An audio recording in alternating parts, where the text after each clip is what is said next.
Hey y'all, my name is Susan and my entire backyard is a butterfly garden. Come and see what a day in the life of a butterfly gardener is like. It's a nice overcast day today. I know I'm saying nice and you're probably like wondering what? I love my sunshine, but let me tell you, in these hot days of summer, a cloudy day is a blessing. It was cloudy yesterday too, and I was out here the majority of the day. It was wonderful, and we got some good rain last night. This Rudbeckia mollis has gotten to the point that, I mean, it's just ugly. Isn't it ugly? I want to trim it back so bad. Trimming it back is not going to kill it because there's more at the base of it. But I don't know. I'm kind of over it. And then if this wasn't here, then we would see all of that lush green right in the front instead of this. I think I'm going to do it. I think I'm just going to get my trimmers and do it. Because all that back there is going to do stuff. And then this is going to be in front.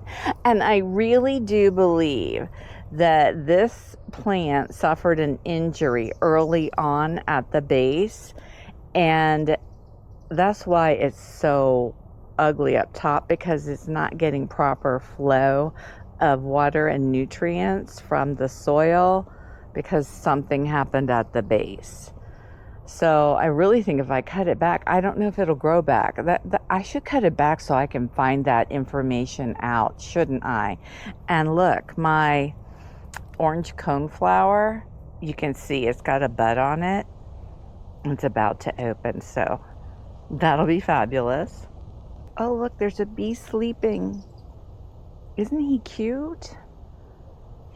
He's adorable. So I have a couple of projects I want to do right here in the garden where the Rudbeckia hirta was and still is down there. I think I want to take that out because it got ugly quick, and I think I'd rather have those in pots.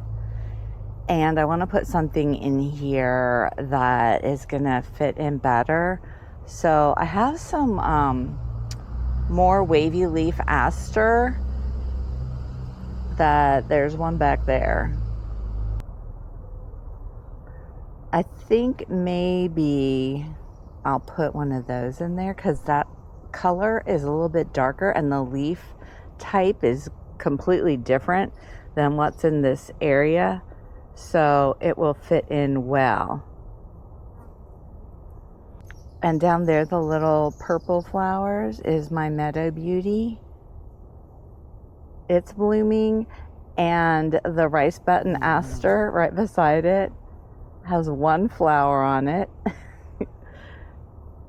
I put that brick down there behind the yarrow because the yarrow kept falling over. So now it's finally upright. Eventually the blooms will turn upright too.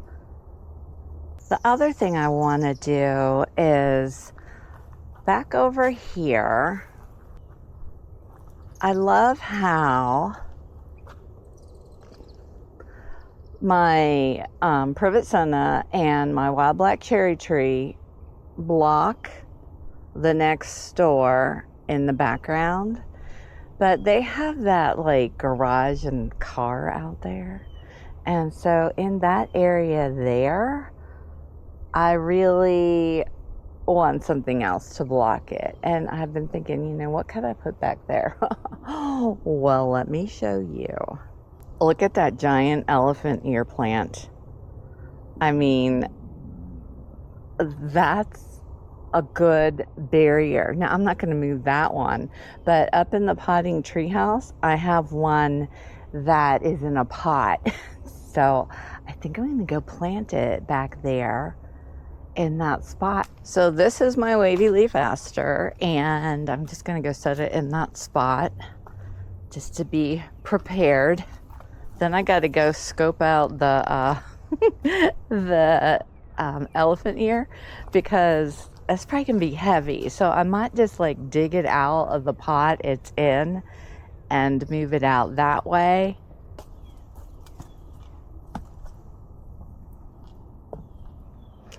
There's actually two coming up in here. There's this bigger one and a little one, so maybe I'll put them both back there. Oh my gosh, there's three. There's three coming up in here. So I can just fill in that whole back section with a big backdrop of elephant ears. I love it. So the pot's actually not that heavy, but I still think I'm gonna dig out one plant at a time and take it down there. Now I have to make my way back there. I mean, look at how full we are getting in here.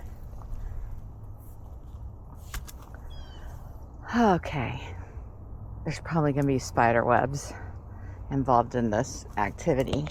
You know what I do when I think there's gonna be spider webs is I send the shovel in first and just kind of swoop it around to get anything.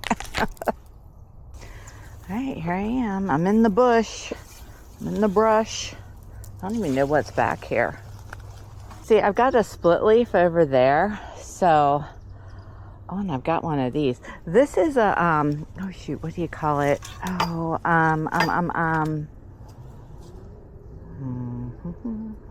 I can't think of what it's called, but it is that thing. It gets really big and it's beautiful, but I think it might be like an invasive sort of thing, but I kind of like it.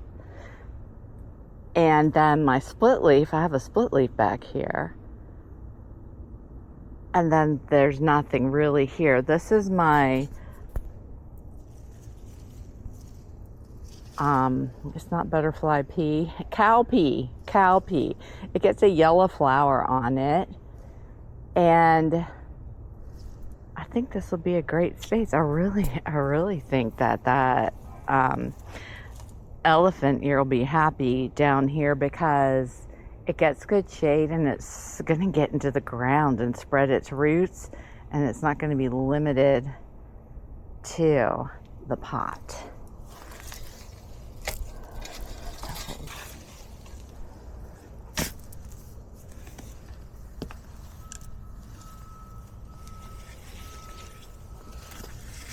Okay, I'm going to go get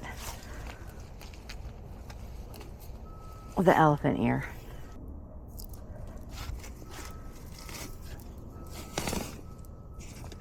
Just gonna see if I can pull it up as one big clump.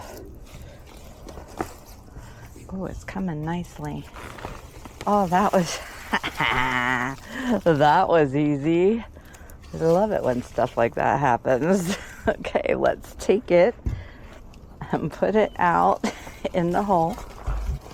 Yeah, I do so much walking in my garden. Hear my dog barking, she wants in. I'm gonna start wearing my pedometer, because you know, to be healthy, you're supposed to get like 7,000 to 10,000 steps a day. I'm curious how many steps a day I get just in my own backyard when I'm doing one of these gardening days. So I think I might try that, and then I can report in and let you know.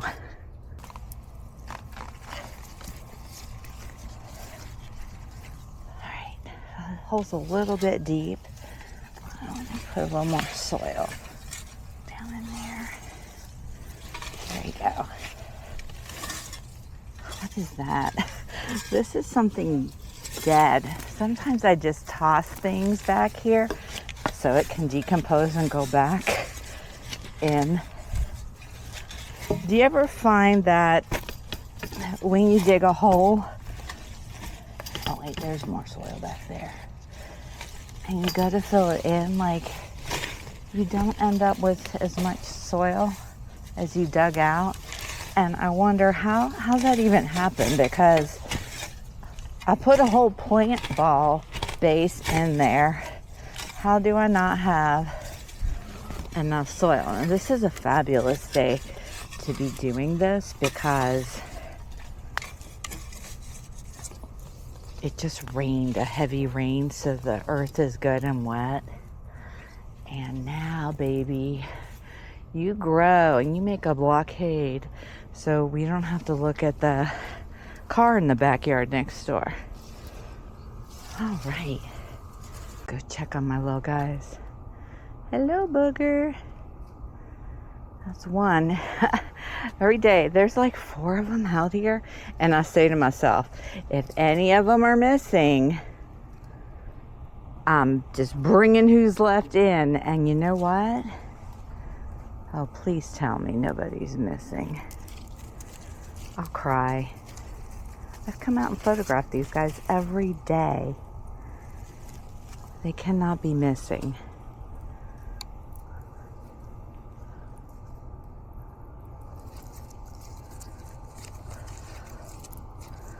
No, no, no. Oh, there's some more. Okay, there's another one. Well, that's 2 I found. All right, I'm gonna assume that there are more, and that they're just spreading out, because they do spread out more and more as they get older and older. But I don't see any more. Okay, maybe I'll come back out. Oh no, I really want some to pupate in my garden, because I want, you know, guys, I always wonder if when they actually enclose in your garden, if they have some sense of like, this is my home base. Does that make sense? And I think, well, if they're in the lepidarium, do they still have that sense? So that's why I want some things to naturally occur in my garden, but then bring a few in just to make sure, kind of thing. So I think I'm gonna leave them out here. I always say that and I end up bringing them in. We'll see what happens. All right, let's go plant that little wavy leaf aster. Milkweed, super tall, not being munched. Look at that Rebecca Herta's really wanting to come back, but I'm gonna dig that baby out. It's gonna go live in a pot.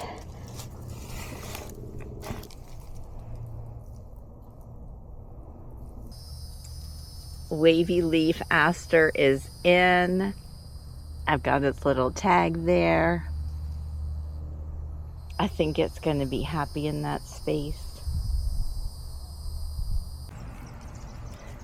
So the other day I did rearrange the flowers in your garden again, and this pot was back in my work area. And I was like, why are you back here? You need to be out and about. It's got some beautiful cactus flowered zinnias in it and pink pentas. So remember how I said my wetland garden is just kind of lackluster right now because everything pretty much blooms in the fall? Well, I put that pot there to add some color, and that's also where I put my butterfly puddler that we assembled in the last video. So I think that adds a nice little pop of color, flower color, and gives some attraction to have some butterflies come in and visit there. Creates another space for them to go to when the Mexican sunflowers are too crowded. And yes, I did some rearranging. Oh, look at that beautiful golf fritillary. Oh, look at those two. Oh, there they go. I did some rearranging in my flower garden once again. I brought in a pot full of zinnias that I grew from seed that are getting taller, and they're ready to be out in the main garden. I have a ugly, scrappy looking bag of potting soil right down there for everybody to see in my video. No, I didn't plan that. It just happens to be there. I just noticed it. Look at this, and he is getting ready to bloom. Who else did I got my other order. Oh my gosh, how could I forget this? From Romance Gardens. And this is what I picked up, some more coneflowers. I got another, where are you? Over here.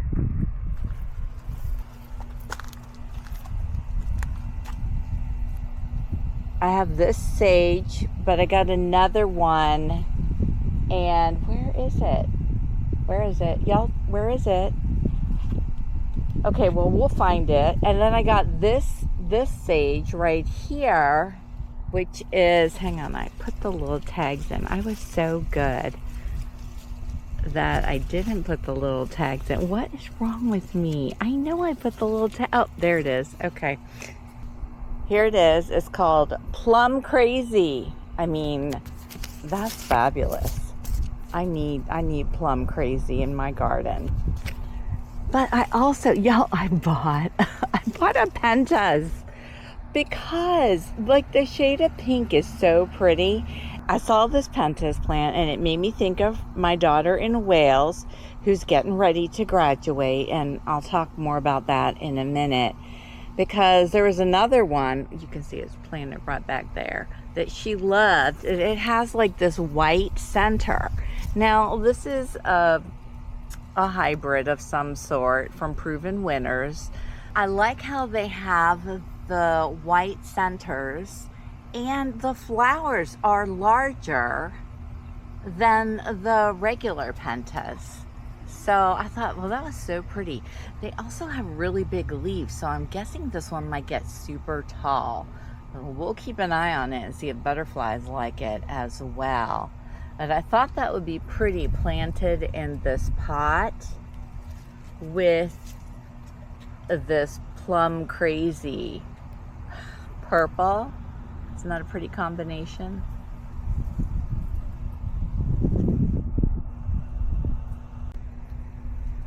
I also potted up these two coneflowers. I had purchased them before. Actually, I think this one's I don't remember anymore. When you get 3 orders from Romance Gardens, you don't remember what was what.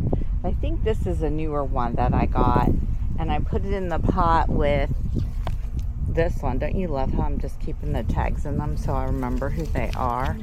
They were still in their original pots from Romance Gardens, and I decided that it was time to give them their own clay pot.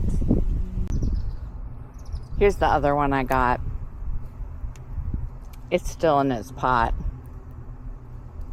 And I got these guys here too. They're still in their pots. A friend of mine, you know who you are, a person up in Pennsylvania who's in Texas right now, told me I need to get some lilies. So I got this one because I love the colors of it. It made me think of heat in Florida. And then, of course, I got some more echinacea because I'm loving all these colors. But it's a small plant, so that's why I didn't pot it up yet. And I got this one. Now, I've had this before and it didn't do well, but I love the delicate looking flowers. So I got another one. 2 little golf fritillaries going at each other. Like as soon as one settles in on a plant, like the other one comes along and chases it off. This little golf fritillary, can you see him over there on the Mexican sunflower? That one has gone on like 5 different flowers and nectared, and now it just flew off. So my daughter, who is in Wales, those of you who don't know, she went over to Wales to attend the University of Aberystwyth. She's graduating next week, and I'm not going because I can't fly, because I have an inner ear condition that would just send me into absolute pure misery on an airplane. But they're gonna live stream it, so I'll get to watch. And my oldest daughter is flying over with her fiance to visit Wales and watch my middle daughter graduate. So I'm so excited about that. There's a little zebra longwing.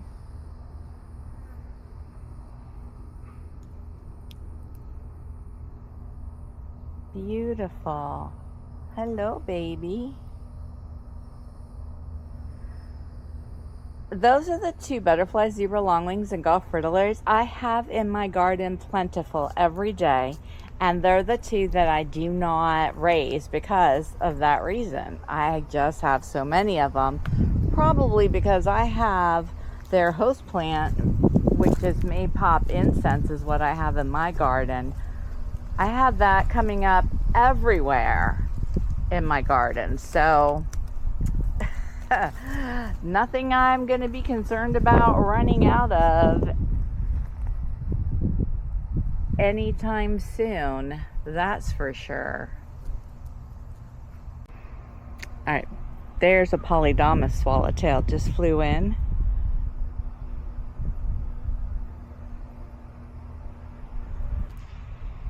A few videos ago, we put this pot together, and it looks like there are some munch marks. Yeah, look.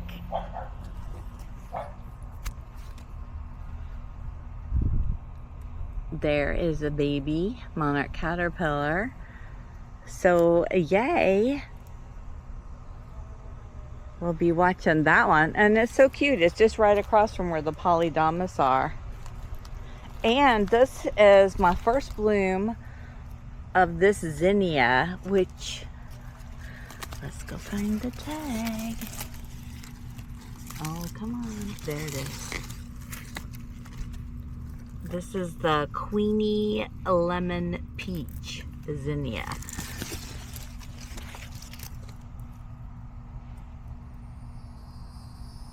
That doesn't look lemon peach to me. That looks like a cut and come again, but we'll keep watching. Who knows? And look at my Vitex, how big it's getting. Y'all weren't kidding when you said it's going to grow fast. Look at that. I love it. There's a little blue dasher dragonfly. American bumblebee. Another Gulf fritillary.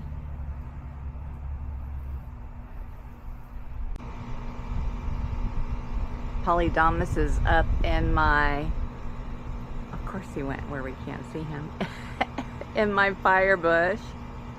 That's a beautiful butterfly. It looks young. The other ones that have been here look a little bit more ragged than that one. Now that we are through 4th of July and we are coming into back to school season, y'all know where I'm going with this. I've already seen back to school commercials on TV. And they are clearancing out the garden and patio section at Target, getting ready to set up, you know what, the back to school area. And every time I hear a commercial or think about that, I don't all tense up inside. I am just so delighted that this is the first August in many, many years. Here's that other salvia. I knew I had another one like that. It's a lighter purple. Many, many years that I'm going to thoroughly enjoy.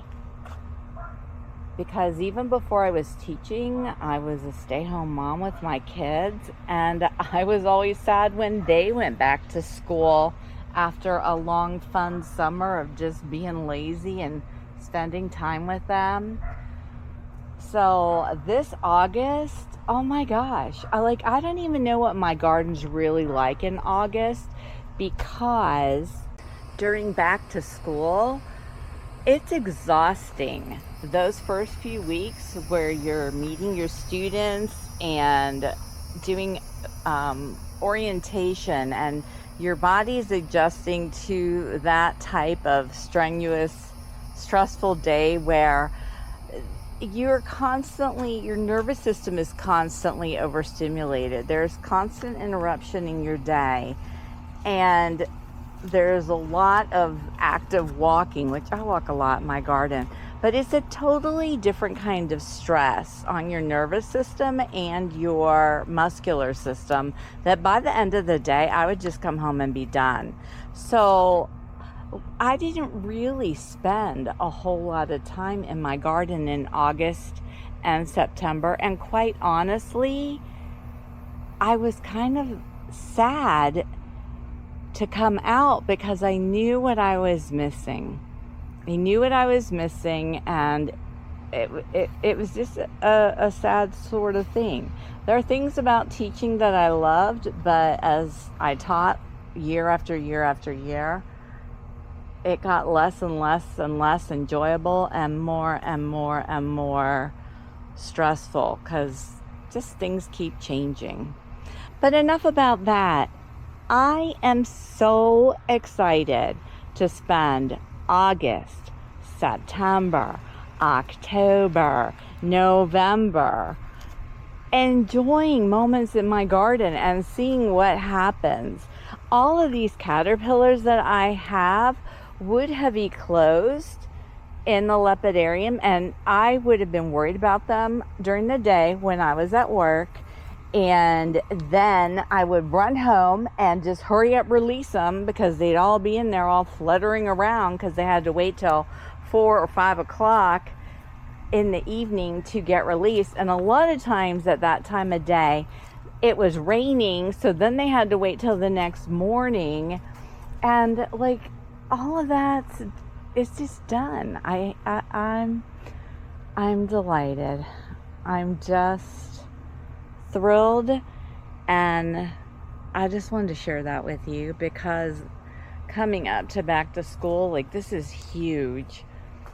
Of my first year in many years of just being retired, a retired public educator. That is me, who is now a full-time butterfly gardener and plant nursery owner, and I couldn't be happier. I hope y'all enjoyed this video. It has been super fun. I love just roaming around my garden and hanging out.